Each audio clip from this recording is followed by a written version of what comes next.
He moved his pregnant mistress into my house. My husband secretly moved his pregnant mistress into my late grandfather's inherited lake house, so I legally sold the property to a ruthless real estate firm right out from under them while they were sleeping. When my grandfather passed away 3 years ago, he left a beautiful, fully paid off cabin by the lake entirely in my name. Because it was inherited, it was legally considered a non-marital asset, meaning my husband, Mark, had absolutely zero legal rights to it. For the past 6 months, Mark claimed he was going up to the cabin every single weekend to renovate it for our upcoming anniversary. He would come back exhausted, showing me pictures of freshly painted walls and new furniture.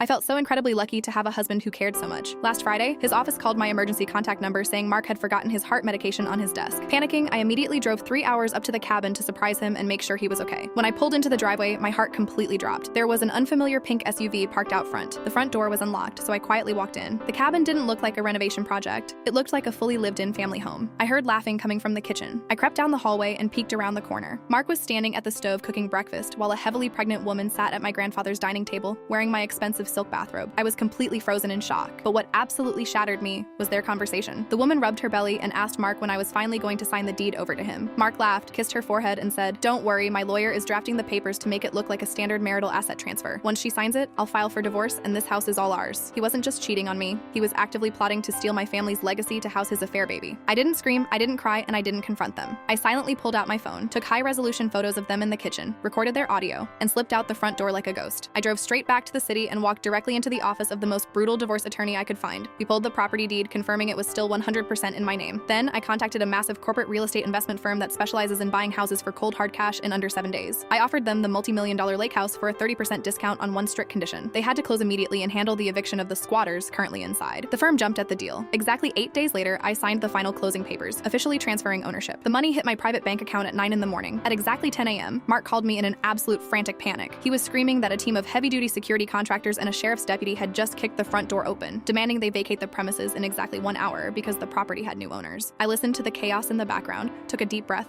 and calmly said, "I sold my property, Mark. The new owners really don't like squatters. By the way, my lawyer just served your divorce papers to your mistress's parents' house, so you might want to head there." I hung up the phone and completely blocked his number. He lost his marriage, his scam, and his secret hideout all in one single morning. Honestly, plotting to steal your wife's family inheritance for your affair partner is a level of evil I can't even comprehend. Do you think selling the house to corporate investors was too far, or did he get exactly what he deserved? Let me know in the comments.